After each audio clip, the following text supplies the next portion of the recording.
Dulu ada sebuah tamadun yang lebih maju daripada dunia moden, bangunan tinggi, tenaga tanpa had dan rakyat hidup dalam kemakmuran. Tapi semuanya hilang dalam satu malam. Itulah kota Atlantis, sebuah tamadun yang disebut sebagai syurga dunia namun lenyap tanpa bukti, tanpa jejak dan hanya peninggalan pelik dan unik tidak dapat dipastikan kebenarannya. Persoalannya, adakah Atlantis benar-benar wujud atau cuma rekaan falsafah Yunani yang digunakan untuk mengajar manusia tentang tamak dan kuasa?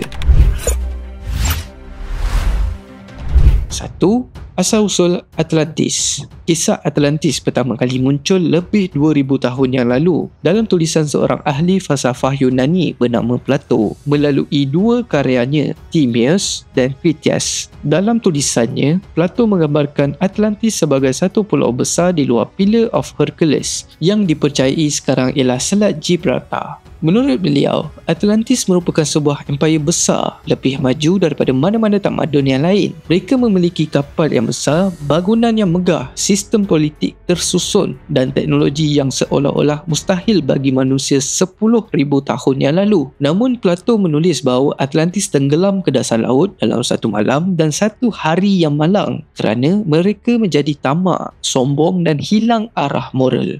2. Fakta saintifik dan penemuan. Ramai percaya kisah ini cuma mitos, tapi sepanjang sejarah moden, saintis dan pengkaji terus mencari bukti kewujudan Atlantis. Ada yang kata ia mungkin terletak di Laut Mediterranean berhampiran Santorini kerana letusan gunung berapi di situ 3,600 tahun yang lalu hampir memusnahkan seluruh tamadun Minoan. Namun ada juga teori mengatakan Atlantis sebenarnya terletak di Lautan Atlantik di dasar berhampiran Azores Island, tempat di mana banyak struktur bawah laut yang pelik ditemui. Pada tahun 2001, satu ekspedisi arkeologi di pantai barat menemui struktur batu segi empat besar di dasar laut yang dipercayai mungkin sisa bandar purba. Strukturnya tersusun seperti piramid dan jalan lurus seolah-olah bukan hasil semula jadi. Tapi hingga ke hari ini, tiada satu pun penemuan yang dapat dibuktikan 100% milik kota Atlantis.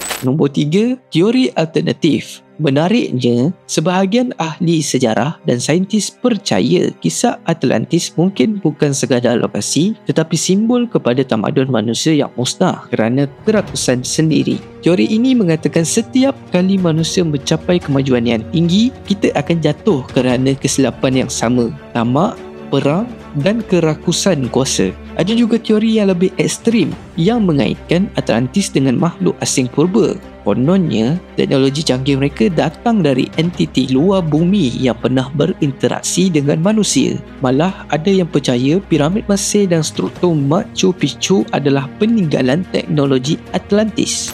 4. Simbolisme dan realiti. Bagi ahli falsafah moden, Atlantis mungkin bukan tempat sebenar tapi cerminan kepada ketamakan manusia sendiri. Plato menulis kisah ini selepas melihat keruntuhan tamadun Athens dan beliau mahu beri amaran bahawa kemajuan tanpa moral akan membawa kehancuran. Tapi kalau Atlantis cuma kisah rekaan, kenapa begitu banyak bukti bawah laut yang belum dijelaskan? Kenapa hampir setiap budaya kuno dari Mesir hingga ke Amerika Selatan ada legenda tentang tanah besar yang hilang di bawah laut? Mungkin Atlantis bukan sekadar kisah masa lalu, tapi ramalan masa depan tentang dunia moden yang sedang menuju nasib yang sama kerana sejarah sentiasa berulang dan mungkin kita sedang hidup dalam Atlantis versi baharu.